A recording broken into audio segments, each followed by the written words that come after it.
Hello and welcome to my first Astro tutorial vlog. In this tutorial, I will show you how to process your images to create a long exposure of the ISS pass. The International Space Station makes visible passes which can be seen even with the naked eyes. If the pass is low enough, it gives us an opportunity to shoot a long exposure image of the pass over an interesting landscape. This image here shows the ISS passing over the Pennine Mountain in the Brecon Beacons in Wales. It is a composite of 13 images shot on a Nikon D750 with a Samyang 14mm f2.8 lens at ISO 1250 with an exposure time of 20 seconds each.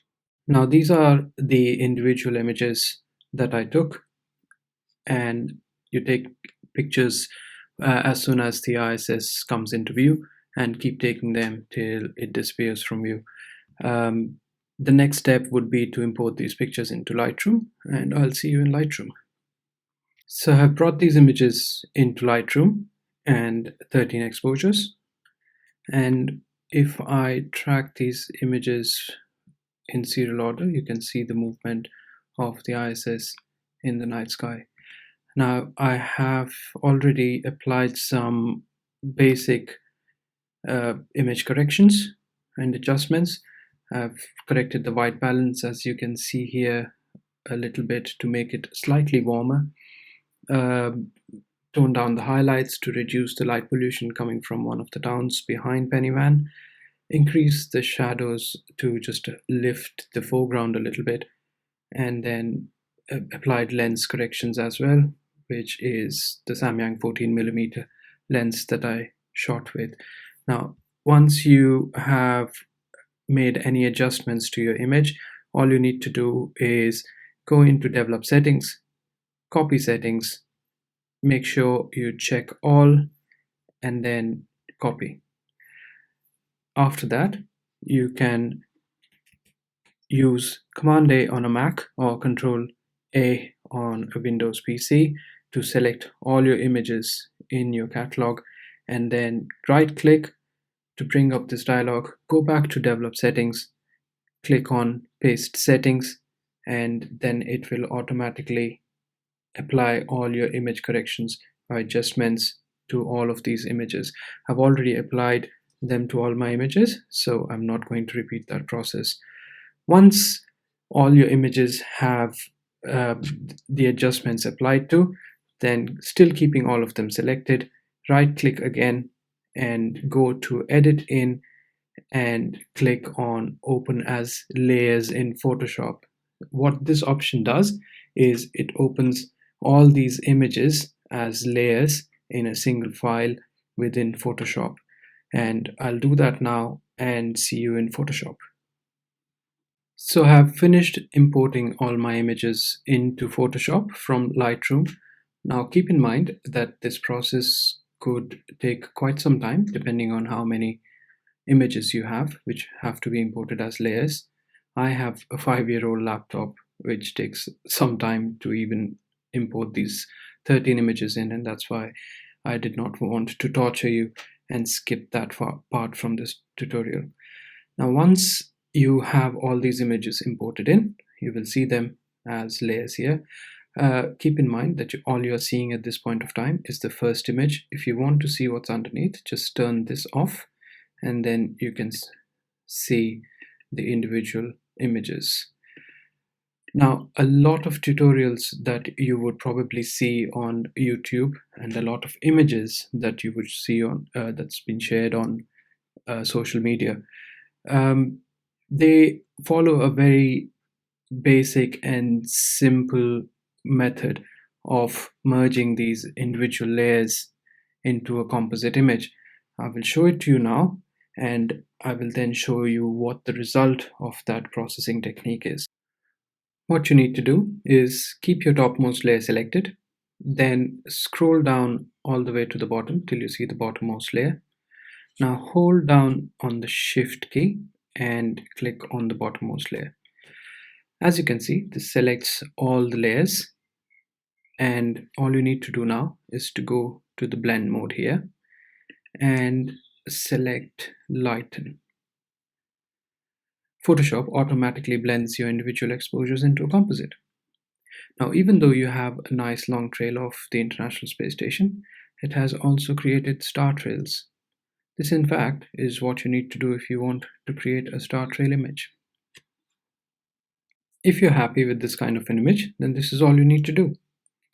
You could do some more adjustments to the image if you wanted, and that's it, you would be done.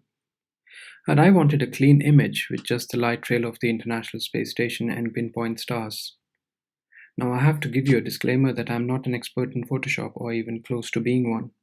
So I had to come up with a way to create the image that I wanted, and the easiest way that I could think of was to use layer masks. Now, if you know of a better way to accomplish this task, please do let me know in the comments below. So let's first undo this star trail image. Use Command Z on a Mac or Control Z on a PC to do this.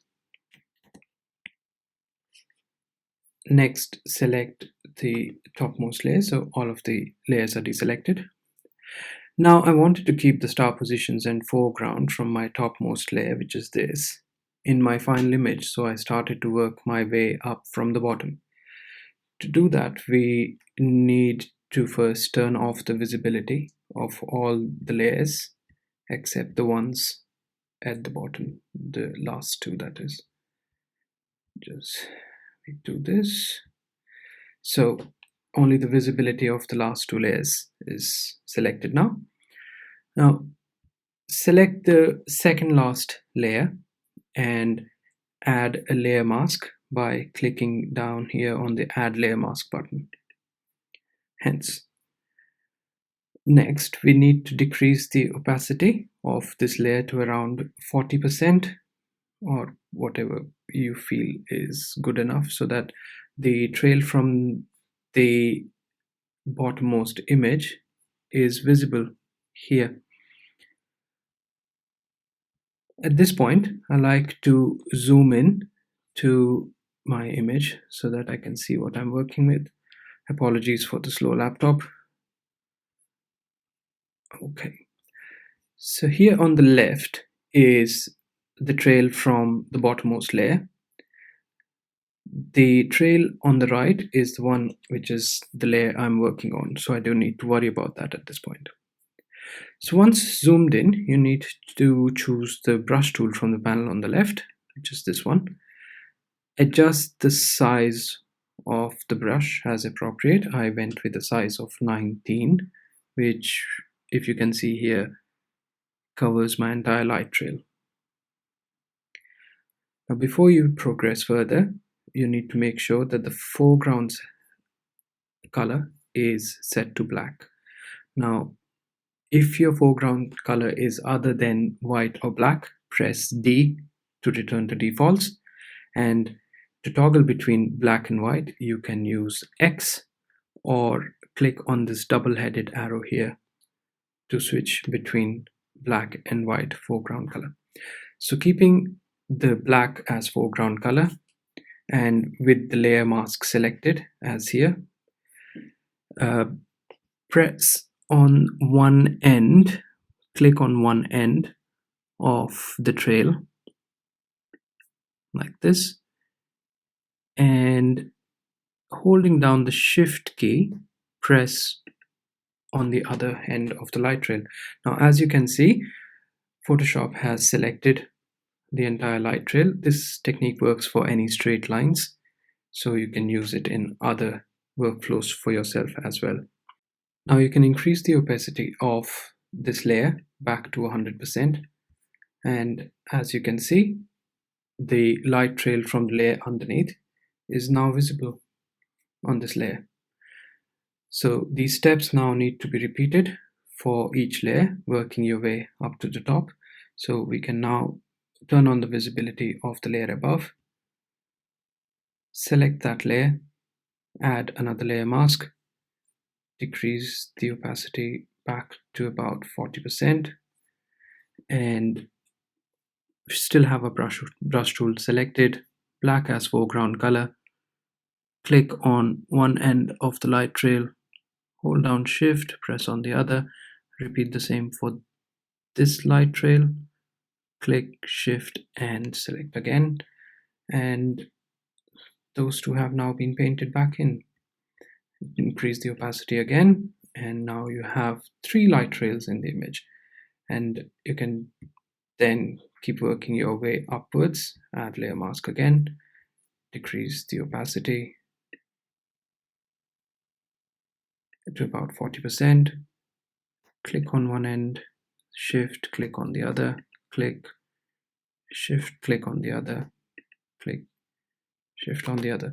Now I know that this is a bit of a tedious task, but this is the best solution I could come up with, unfortunately. So I will see you after all the layers have been masked in.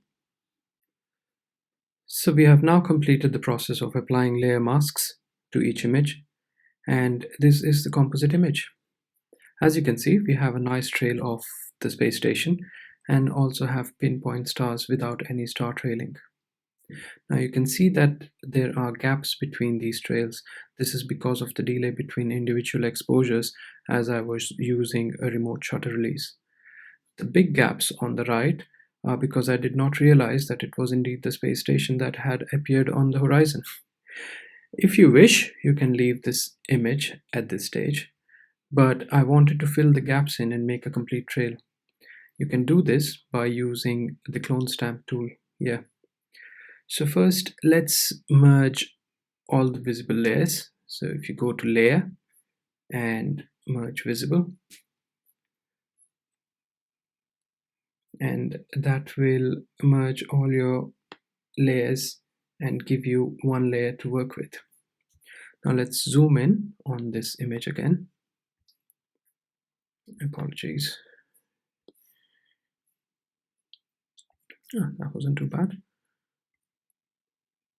Right, so click on the clone stamp tool, and using the Option key, click on a part of the light trail that you want to clone, and then come into the gap, release the Option key, and click.